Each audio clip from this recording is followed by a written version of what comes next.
Happy Father's Day everyone, and on that theme, today I'll be doing a solo playthrough of Pokemon Crystal with Mr. Mime. Rules can be found in the description. For base stats, Mr. Mime has 40 HP, 45 attack, 65 defense, 90 speed, 100 special attack, and 120 special defense. So it's a relatively fast special attacker with not great physical stats, although its defense stat is respectable for a psychic type. And if you really want it to stand up against a physical attacker, Mr. Mime starts with the move Barrier and nothing else. So my first task in this playthrough is to find a wild Pokemon and spam out all 30 PP that this move has. I'm not stuck using Struggle too long though, because at level 6, Mr. Mime learns Confusion. Beyond that, through level up, it has an extremely unique move pool. Substitute at level 11, Meditate at 16, Double Slap at level 21, that's not very interesting. Then it gets Light Screen and Reflect at level 26, Encore at level 31, Psybeam at level 36, Baton Pass at 41, and Safeguard at 46. I think it's pretty clear that Game Freak wanted this thing to be a defensive psychic type that spent a lot of time setting up.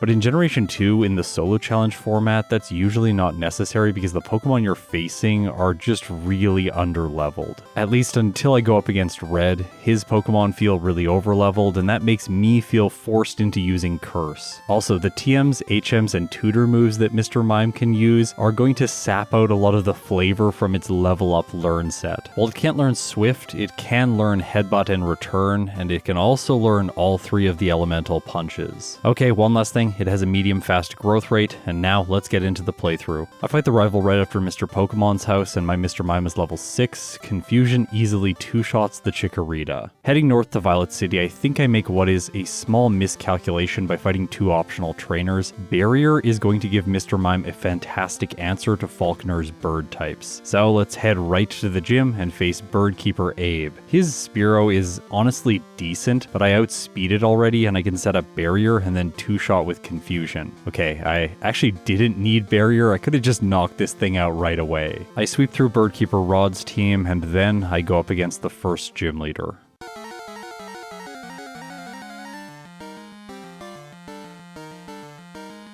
Falkner leads with a Pidgey, and in this case I'm not actually overleveled, this is sort of a Mr. Mime Nuzlocke at this point. I'm going to set up Barrier twice to get to +4 defense, so I'm taking almost no damage, and then Confusion 2 hits his lead. He sends in Pidgeotto next, I go for Confusion, doing more than a third, and the bird crits Mr. Mime, which would be unfortunate, but it honestly doesn't do that much, and then after the next turn I eat my berry, and that's it. So I've earned myself the first badge and the TM for Mud Slap, which Mr. Mime can learn? How does that make any sense? This is the obligatory sad Gligar moment in the video, and now let's head south of Violet City. Now, Barrier was a great answer to Falkner, and it might continue to be a good answer against Bugsy and Whitney. However, I'm a little bit worried about his Scyther, so I am going to do some additional training now. After all, leveling up is going to bring with it a fantastic move at level 11, Substitute. If you've been following my Generation 3 playthroughs this year and my live streams, you will know that Substitute is starting to become the curse of Generation 3. In Generation 1, it would be far more useful if it wasn't walled off behind Game Corner coins. In Generation 2 though, it is no longer a TM, there is no move tutor for it, and the only Pokemon that learns it through level up is Mr. Mime. That means for a solo challenge, this is the only Pokemon that will ever be able to use it. I'm realizing now there's probably some kind of dark dad joke in here with Mr. Mime knowing Substitute. Anyways, that wasn't my intent, but yeah, this move is going to feature heavily, at least through the first playthrough, because I want to see what it's capable of. Now, for all of you out there who are very pedantic, yes, you could transfer Pokemon from Generation 1 after using the TM there, and then use Substitute in Generation 2, but of course that isn't a part of my standard rule set. Inside Slowpoke Well, once I defeat the Rocket with Coughing, Mr. Mime levels up to 16 where it learns Meditate, which is completely useless right now because I have no physical attacks. Also, there is no beneficial badge boost glitch like in Generation 1, so I don't see this move being useful today. I crush the minimum trainers required in the gym, and then I go up against Bugsy.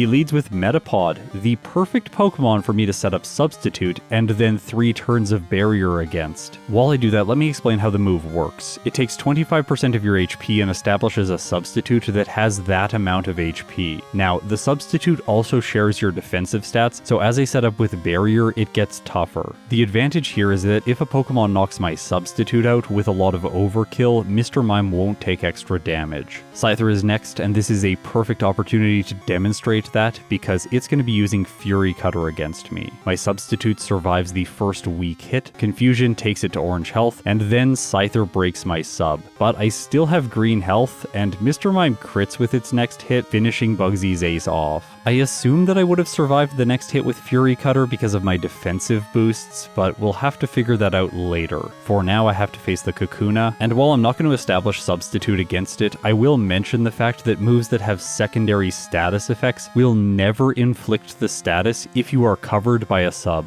Alright, so that's my second badge, but generally Bugsy is not the most difficult fight in Azalea Town. The rival tends to be much more difficult, but today that won't be the case, because I can establish substitute against the Ghastly. This means Hypnosis will never affect Mr. Mime, because yes, substitute blocks it starting in Generation 2, and Lick can no longer inflict paralysis. I was curious if Ghastly could use Spite to deplete my PP, and yes, it actually can. On Bulbapedia there is a table of all of the moves that bypass substitute, and Spite is one of them. The rival Zubat is a one-hit, and then he sends in Bayleaf. It loves to set up Reflect, which is useless against my special attacker, and while its first Razor Leaf does break my substitute, I have enough damage to knock it out. So far, a clean sweep for Mr. Mime. This thing feels very dominant. In the forest, I get unlucky trying to catch a Psyduck. It just keeps breaking out of my Pokeballs, and while I do finally manage to capture it, I have to go back to Azalea Town to buy more Pokeballs so that I can catch my other HM user, Oddish. After chasing Farfetch'd around, I once again backtrack to Azalea Town to pick up the Charcoal. This could be useful for more money, or if I want to use the move Fire Punch and have boosted damage. Okay, Goldenrod City is next, and here I am of course going to stop by the department store and pick up all of the punches. However, that leaves me with a little bit of a conundrum. 3 of Mr. Mime's current moves synergize together very well. Confusion is same type attack bonus damage, Barrier sets up my weak defense stat, and Substitute allows me to have even more defensive capabilities. The only move here that is really useless is Meditate, so right now I'm going to teach Ice Punch in its place. In the underground, I have to go up against a trainer who has Slowpoke, and I made the decision here to teach Thunder Punch in the place of Barrier. In Johto playthroughs, this is generally the setup that I like to have, a same type attack bonus move with Ice Punch and Thunder Punch. Of the punches, they are the 2 that are most useful in the next section of the game.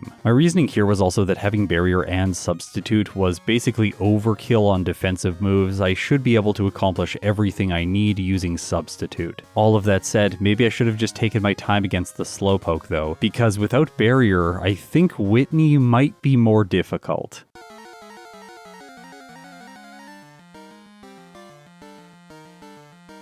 Her first Pokemon is Clefairy. It's the perfect opportunity to set up with Substitute. It uses Metronome, selecting Hidden Power, one of the silliest interactions I have seen. By the way, this move is not very effective because Whitney's DVs are 8 across the board with 0 in HP. This gives both of her Pokemon Hidden Power fighting. On the next turn, the Clefairy is able to break my Substitute, and I think I should have re-established it instead of attacking. Granted, I thought the Clefairy was going to survive, but I roll better damage and it goes down, so I am left completely exposed against the Miltank. Turn 1, I use Ice Punch in case of a lucky freeze. I don't get it. Rollout does a tiny amount of damage. I go for Ice Punch again. Remember, it has the same effective power as Confusion at this point, so I might as well continue rolling for the status condition. I don't get it a second time and a third time, allowing Rollout to build a lot of power, hitting Mr. Mime and finishing it off. That's my first reset. If I had kept Barrier and set up against the Clefairy under my Substitute, I would have been able to survive the Miltank and knock it out even if it took 4 hits. That said, in the next battle, the Clefairy does not break my sub, and because of that, I'm able to move on to the Miltank with some protection. The first rollout breaks it, which is a little bit scary, but it doesn't even matter because my next Ice Punch causes a freeze. In my first playthroughs of Pokemon Crystal, I require myself to defeat the Pseudo-Wudo. In some cases, this Pokemon is actually a little bit threatening. It has the move Low Kick, which sometimes is super effective, but of course for Mr. Mime, it's not a problem. Inside Ecruteak City, I do not forget the Kimono Girls, so I'm patting myself on the back for that. This is a common mistake that I make in Generation 2. I will draw attention to Zuki, who uses Umbreon. It actually gets decently close due to a critical hit from Pursuit, but Mr. Mime still emerges victorious. I go south of the city, picking up the Magnet from Sunny. This will be useful to boost Thunder Punch's damage, making it my most effective move against neutral targets. West of the city, I pick up the Mint Berry, which will be useful against Morty, and Morty is going to be a very interesting case in just a little bit. I continue my journey all the way to Olivine City, where I explore the Lighthouse for extra experience. Against Gentleman Preston, I have the chance to learn both Light Screen and Reflect, but I'm going to say no to both of these moves because I don't think Mr. Mime needs them if it has Substitute. Also, his second Growlithe is really annoying because it uses Roar not once but twice, switching my Mr. Mime out, so I have to send it back in. In these challenges, I don't require myself to reset in a case like this. After talking with Jasmine, I fight Dennis and head back to Ecruteak City. Okay, now it's time to face the rival in Burned Tower. His first Pokemon is Haunter, and I'm sure you'll be wondering, does Substitute block Curse? And the answer is yes, but I didn't know it at this moment. Instead, I go for Confusion, and it knocks the Ghost type out. Next is Magnemite. I'm going to continue using Confusion here because I don't have Fire Punch. Luckily, I'm able to get a 2-hit and it doesn't status me. The Zubat falls to a single hit, and after that, I can use Ice Punch to easily 2-shot his ace. Using Confusion, I one-shot every single trainer-controlled ghost in Morty's gym, and now it is time for the leader.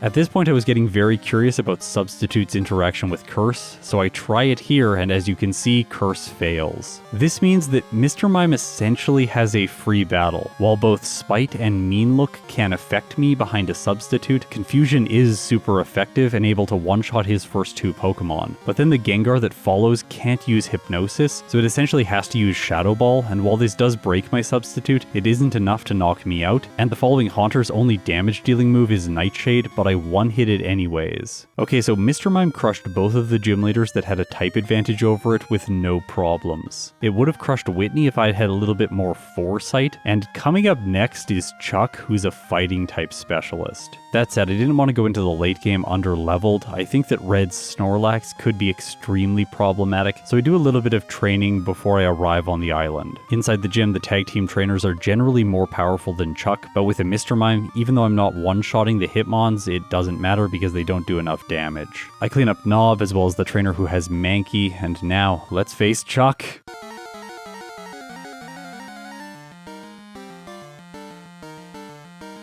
This one, of course, is going to be really easy. I set up Substitute against the Primeape because for whatever reason it loves to use Leer on the first turn, always forgetting that it has a move like Karate Chop with a high crit rate. Confusion then one-shots it. Following this is Poliwrath, and what's it gonna do? It's gonna use Hypnosis, which can't affect me because of my Substitute, and as a result, I'm able to easily two-shot, earning myself the 5th badge. Okay, easy as expected. With Fly, I grab a rare candy in Violet City, and then I journey to the Lake of Rage. In my first playthroughs, I don't allow myself to use Hidden Power, so that's off the table for today, but I am gonna defeat the Red Gyarados, talk to Lance, and then pick up a rare candy. After that, in the Rocket Hideout, I have a little bit of problems against this scientist who has 3 Magnemite. I still have not taught Fire Punch because I kind of want to hang on to all of my other moves, but by this point in the game I probably could have let go of Confusion. After all, when his first Magnemite goes down, I have the chance to learn Psybeam. This of course is now going to be my go-to move throughout the next portion of the game. In my last Crystal video, which was Abra only, I had struggles against the Electrodes which kept using Self-Destruct, and while Mr. Mime isn't able to consistently one-shot them utilizing Psybeam, they at least don't cause me any resets. Okay, so I think it's time to let go of Ice Punch in favor of Fire Punch so that I can face Pryce with super effective damage.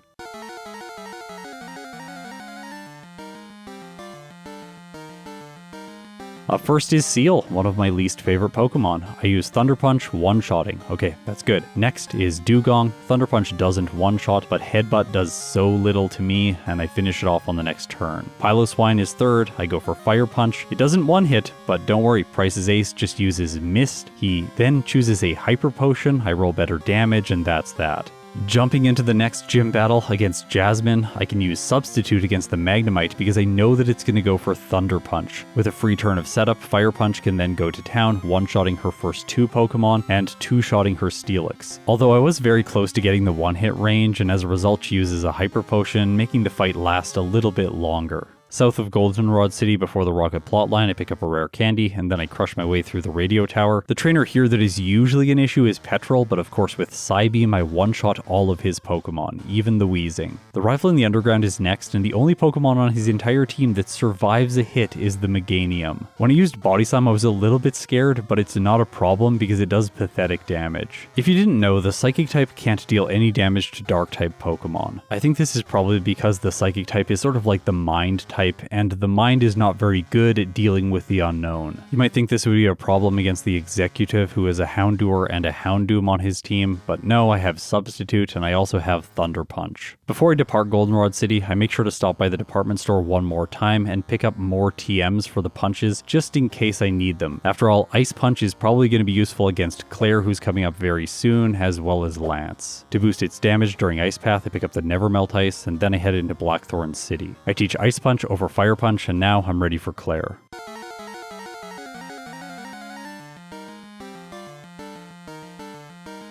Dragonair is first, and I know that it's going to go for Thunder Wave. It loves to do this, so I can set up Substitute for free and then sweep through her first 3 Pokemon with ease. Kingdra is her only hope in this battle. I probably should have used Psybeam here for a little bit more damage, but I was just spamming A using Ice Punch, and it's still enough. In my first playthrough, I am defeating Clair with a 52-minute time. This is going really well, and there are some very obvious choices that will improve Mr. Mime's time, like holding onto Barrier a little bit longer and teaching Fire Punch before the Magnemite guy. Right now it feels like in general with my moveset I could be a little bit more flexible, constantly unlearning punches and relearning punches so that I have what I need for every battle. An example of that is here against the rival in Victory Road, where I don't have a Fire-type move against the Magneton. That said, I can just use Substitute to block its Thunder Waves and then Psybeam to knock it out as it tries to paralyze me. As the rival battle wraps up, let's set the stage for the Elite Four. Technically its typing is resisted by Will, but I have an electric move and an ice move to manage him. Then I have super effective damage against Koga and Bruno, but Karen is likely going to be a significant threat. At least, that was my assumption going in.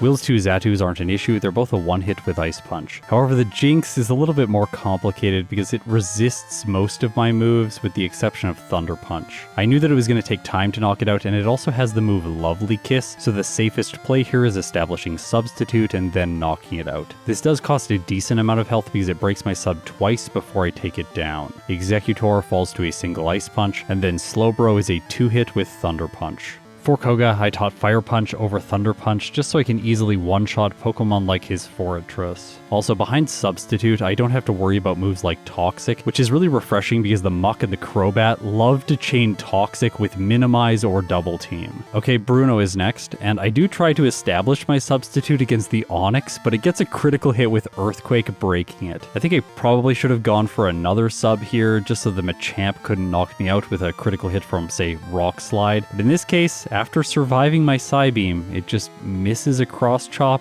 Bruno max potions, and I knock it out over the next 2 turns. With that, I have made it to the Elite Four member who is generally the most difficult. Before Karen, I teach Thunder Punch over Fire Punch, and then I face the Dark-type specialist. Turn 1 is actually obvious here because I can use Substitute to block both Sand Attack and Confuse Ray. Also, the Umbreon has terrible attacking stats, so even when it uses Feint Attack, which is super effective, it's not able to break my Substitute. This lets me take out her lead without losing my defense. From there, I'm hoping for a 2-hit on the Houndoom, but it doesn't look like I have enough damage. Of course, Crunch causes the Substitute to fade. I use another Thunder Punch hoping for a paralysis. I don't get it, but surprisingly Crunch does not knock me out, likely because dark moves are special and Mr. Mime's special defense is quite good. I thought this meant I had won, but no, Karen uses a max potion, so the Houndoom gets another hit in and Mr. Mime faints. Mr. Mime has been so dominant to this point in the game, I think it is safe to use rare candies now. I don't think I'll need a higher level for red.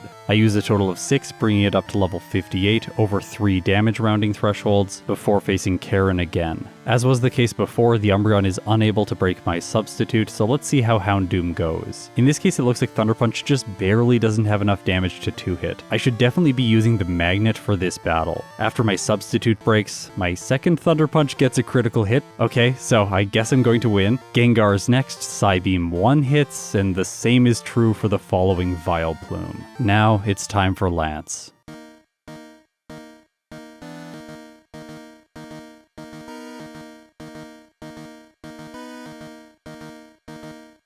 Thunder Punch can one-hit the Gyarados. I probably should have set up Substitute there, but it actually doesn't matter because I know the next Dragonite is going to go for Thunder Wave. I decided to not go for it, knocking the first Dragonite out right away, but on the second one I established my Substitute because I think Aerodactyl might do a lot of damage if it survives my hit. That said, it does not, so maybe Charizard will, and the answer is no. I'm going to clean sweep his entire team. Mr. Mime clocks in with a time of 1 hour, 2 minutes, and 9 seconds. This is definitely not the best Lance split, but Mr. Mime is still looking on track for a top-tier finish. Now that my player character has entered the Hall of Fame, I should address the move tutor, which could teach Mr. Mime Thunderbolt. Honestly, I think this is just a waste of time. While it does have 20 more base power, I just don't think it's going to help against the weak Cantonian gym leaders. Upon arriving in Saffron City, I pick up the TM for Psychic and teach it in the place of Psybeam. While recording this voiceover, I thought it was a little bit weird that Mr. Mime didn't learn Psychic by level up in Generation 2. I hypothesized that maybe the developers had nerfed Psychic types by removing this from some level up sets. But then I checked its Generation 1 moveset, and yeah, it only got Confusion in Generation 1,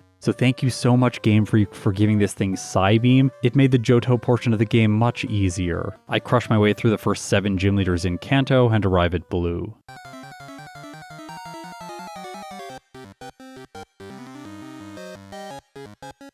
His lead is Pidgeot. I'm going to establish Substitute against it. It actually uses Mirror Move, copying me, which is a bit annoying because then I have to break it on one turn. It reflects an Ice Punch back, which doesn't matter, and then I knock it out. Alakazam is next. Mr. Mime gets lucky with a critical hit, one-shotting, and Rhydon also falls to the Ice-type move. Thunder Punch takes care of Gyarados. I misplay by using Psychic on Executor. I was intending to use Ice Punch, this is just a misclick. After that, all that's left is Arcanine, but I still have my Substitute in place. 2 attacks with Psychic, well, after some full restores, and then his ace goes down, giving me the penultimate win. As I work towards Mount Silver, I'm going to bring up Red's graphic on the right-hand side of the screen so that we can examine his team. If I have to get rid of one of the punches right now, it makes sense to keep Thunder Punch because it's super effective against Charizard and Blastoise. Psychic already covers the Venusaur, and I have at least neutral damage against his other Pokemon. I use 4 rare candies going up to level 71, and then I teach Rest in the place of Ice Punch. With the dominance it's displayed so far, I was confident that Mr. Mime would be able to beat Red without using Curse.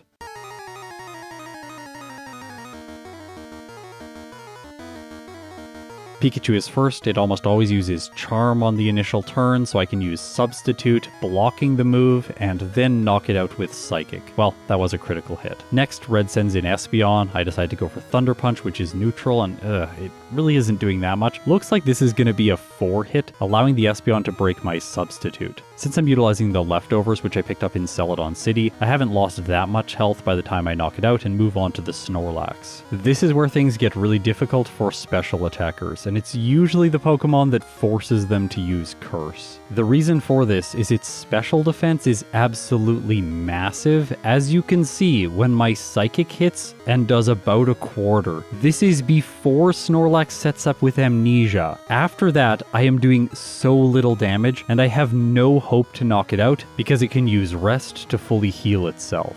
I kept playing a little bit, thinking Mr. Mime could get a critical hit or potentially lower its special defense with Psychic, but in the end, I decided not to waste more time and reset. Alright, to the weirdest Pokemon is going to start using a more generic set. I'm going to teach Curse in the place of Psychic and Return in the place of Thunder Punch. Because of Mr. Mime's base special defense, I figured that maybe I could set up Curse against the Pikachu after establishing Substitute. Unfortunately, it looks like Thunder is breaking my Substitute every time it hits me. I wonder if that would be the case if my special defense had the badge boost, but right now it doesn't. If you're wondering why, it's because of an annoying badge boost glitch in Generation 2. I tried to go slow against the Pikachu, but in the end, rest is my undoing. It just knocks me out with Thunder. So I thought Mr. Mime was going to get a time under an hour and 20 minutes as I was playing this run, but things have really slowed down here at Red. It's definitely having problems. In my third battle against him, I finally get set up, stall out Pikachu's Thunder so that it's not using it anymore. Now I'm hoping that it uses Quick Attack instead of Thunderbolt. I re-establish my substitute and then knock it out with Return. Espeon Psychic can't break my sub, so I take it down with my defense still in place for the Snorlax. The AI prioritizes Body Slam, breaking my substitute, but this gives me a Return and it takes it down to red health. Are you kidding me? So Snorlax uses Rest and I have to use Return again, but this doesn't matter because I'm going to knock it out now that it's asleep.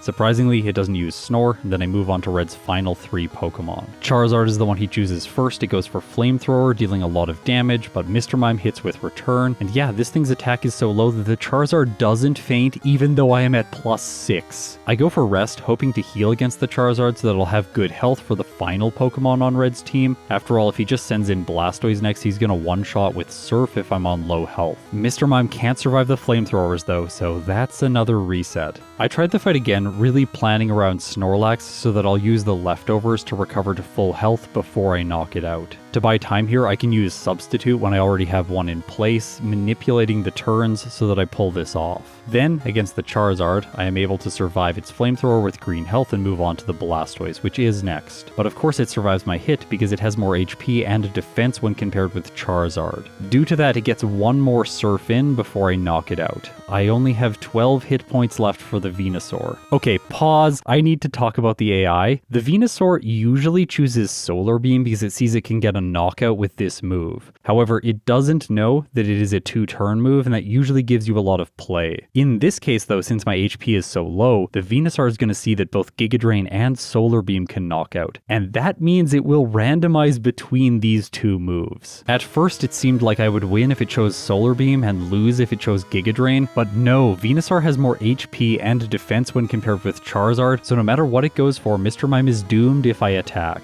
And that's what I chose to do, so unfortunately we're going to have to try this again, and I think I need a different strategy. What if for once, Rest is not actually the answer for Red? If I teach Mr. Mime Dynamic Punch, then I can have Psychic and Thunder Punch for special damage, and one physical move to manage just the Snorlax. I can still set up my substitute against the Pikachu and then take my time on the Espeon. Leftovers really helps here as it breaks my substitute. Okay, time for Snorlax, let's see how much Dynamic Punch does, and in this case I get the most clutch critical hit, doing more than half. Confusion causes it to hit itself, preventing its amnesia, giving me a chance to attack with Psychic, which is much more reliable, knocking the bear out. Okay, so we're moving on. This looks really good. Thunder Punch does exactly half to the Charizard, it breaks my substitute, and I knock it out. Beyond that, I am super effective against the Blastoise, still only doing about half, which is unfortunate, but it only gets one turn in because I haven't lost speed. From there, all that's left is Venusaur, but of course it's not going to knock me out. I have enough health, and Psychic is super effective. While the starter does survive, it just sets up Sunny Day, and with that, Mr. Mime clocks in. In my first playthrough with it, I got a time of 1 hour, 29 minutes, and 4 seconds, with 6 resets at level 72, with a game time of 5 hours and 13 minutes. By the way, if you notice any small discrepancies with the times that I read out, it's because I'm reading them from the original recording. All of this footage has had to be re-rendered in post because there was a bunch of software problems that I needed to fix. Whenever I refilm a run with Super Shucky's replay functionality, the second run tends to be about 500 milliseconds faster. I'm not sure why this is happening technologically, but my computer resources might be just slightly more taxed when I'm playing live. Okay, so with that Mr. Mime playthrough finished, I was really excited to jump into this thing again because I think that there's the potential to get a 0 reset playthrough. It can just be so consistent using Substitute. But an obstacle in my way is using Dynamic Punch against the Snorlax because this just isn't a consistent approach. But don't worry,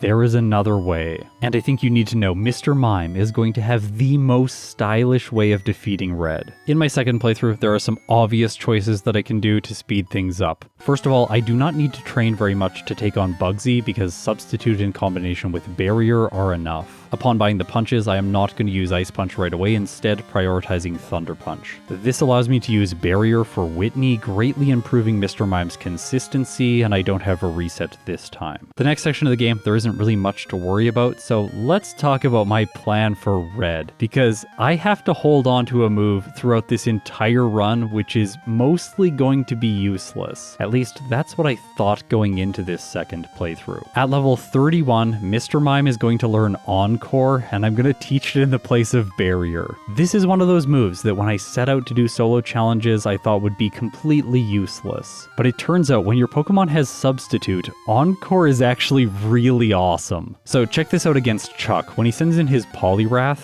it goes for Hypnosis, which of course does nothing to me when I am using Substitute. I could, if this battle was threatening, use Encore to force it to continue using this move, allowing me to get a free knockout on his ace. Of course, it's a fighting type, so I just use Confusion. But I figured this was a good example of how Encore can be used, because it's definitely not the last scenario before Red where it has utility. Now, I want you to pay attention very closely here. See that I'm defeating Pryce, who is obviously not a problem at all. After that, I decided to not heal before Jasmine because her Magnemite always goes for Thunder Wave on the first turn. Here is where my extensive experience in Generation 1 comes back to bite me, because my intuition is that her AI is always going to do this. But that's not how things work in Generation 2, because if your health is under full, the AI has a higher % chance to use a different move. Due to this, I set up Substitute and Magnemite goes for Thunderbolt, breaking my sub right away. Now, this is a critical problem, because while I can knock out both the Magnemite in one hit, the Steelix does survive, by the way, by the smallest margin. It strikes back with Iron Tail and Mr. Mime faints. The last save that I had was before Pryce, so I need to battle him again. And then while I'm walking through the lighthouse, I bump into this bird keeper who has 5 Pidgey on his team. I do not get tilted very much when playing Pokemon, at least in comparison with how much tilt I experienced when I was a StarCraft player. But in this particular instance, I really lost my cool. It was late at night, my wife was away in Europe on a vacation, and I really wanted to get some extra work done finishing off the Mr. Mime filming process. So with all of the negative emotions in me, I just jumped into another playthrough, which of course is a great idea. After delivering Mr. Pokemon's parcel and naming the rival, I exit the lab, head out onto the route towards Violet City, and notice that the trainers are still battling. Yeah, I didn't give the egg to Professor Elm, so that is another restart! In the next run, I made it all the way to the national park, and then Psyduck just refuses to show up. I get a Venonat, a Hoot-Hoot, another Venonat, another Hoot-Hoot, a Spinarak, a Hoot-Hoot, a Venonat, another Spinarak, another Hoot-Hoot, another Hoot-Hoot, another Hoot-Hoot. Like, this is some of the worst encounter luck I have ever seen. The tilt was getting so much worse. At long last, I run into the Psyduck that I was looking for, and then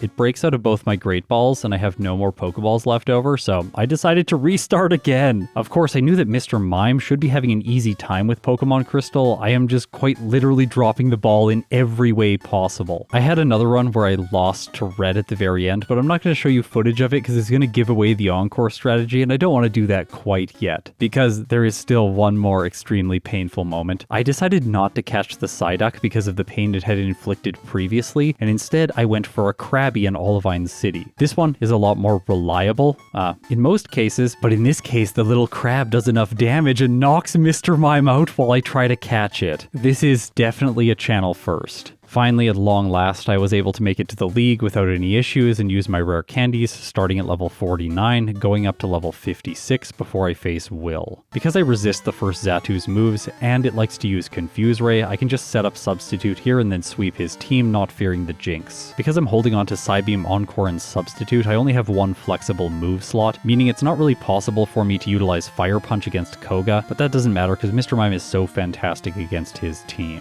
The next trainer, of course, is Karen, and let's talk about her Umbreon, because this is one moment where Encore can be useful. If I set up Substitute turn 1, blocking the Umbreon's non-damage dealing move, in this case Sand Attack, then I can use Encore to force it to continue using this move. That way it does not deplete any of my Substitute's HP. This is more fun than useful because the Houndoom is going to break my Substitute anyways, but at level 58 with the Magnet, I am going to two-shot with Thunder Punch.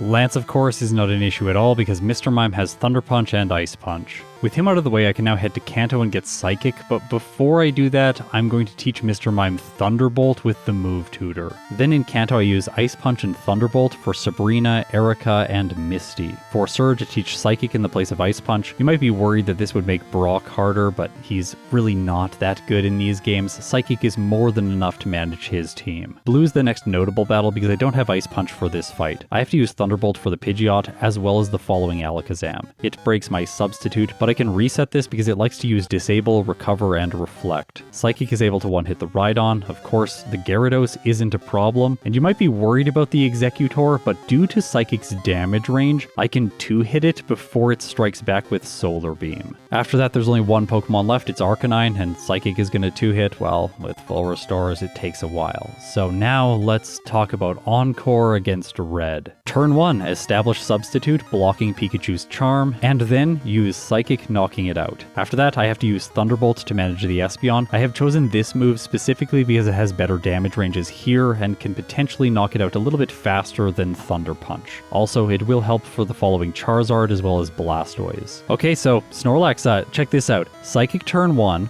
then it goes for Amnesia, and I can trap it forever in this move using Encore. Every time my Encore wears off, since I am faster, I can just re-establish it, forcing the Snorlax to continue trying to set up. The going is not fast because I have to knock it out utilizing Psychic and Thunderbolt, which are both special moves, and it's going to get to +6. But occasionally I get critical hits doing massive damage, 1 in this case, and Snorlax eventually faints. I do not need to use Dynamic Punch for it, which is so refreshing. Also, by doing this, I still have my Substitute in place and full health by the time the Charizard comes out. This means while Thunderbolt is going to get a 2-hit, I will not take any damage by the time Blastoise hits the field. It sees that I have full health, so it sets up Rain Dance instead of attacking, allowing me to knock it out with 2 Thunderbolts, and the following Venusaur actually goes for Giga Drain, which was very surprising, but it's not enough. And with that, Mr. Mime clocks in with a third playthrough time of 1 hour, 17 minutes, and 2 seconds, with 0 resets and 0 blackouts at level 71. This is a game time of 5 hours and 2 minutes. Stick around because ranking this thing is actually a little bit complicated because it tied another Pokemon exactly for real time. Before that, I want to say thank you so much to everyone who supports me on YouTube or through Patreon. It really means the world to me.